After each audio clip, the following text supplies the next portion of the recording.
অদ্ভুত সময়ের মধ্যে আমরা দাঁড়িয়ে আছি। মানুষ সব থেকে বুদ্ধিমান জীব হয়েও নিজেদের জীবন কিছুটা সময় নিশ্চিত করতে ব্যর্থ। চারিদিকের ঘটনা তারই প্রমাণ দেয়। এই দেখো না, কিছুদিন আগে পেহেলগাঁও হত্যালীলা দেখলাম। কিছু জঙ্গি অবলীলায় আমাদের দেশে এসে আমাদের এই মেরে দিয়ে চলে গেল। তারপরেই হলো আইপিএল উইনার আরসিবি জেতার আনন্দে কিছু মানুষ রাস্তায় বেরিয়েছিল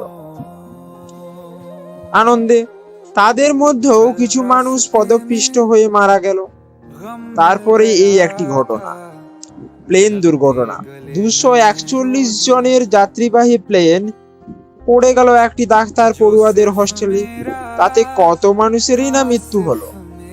আমাদের জীবন অনিশ্চিত, তাই যতটুকু পারবেন আনন্দে হাসি খুশি ভাবে জীবন কাটাতে। ধন্যবাদ।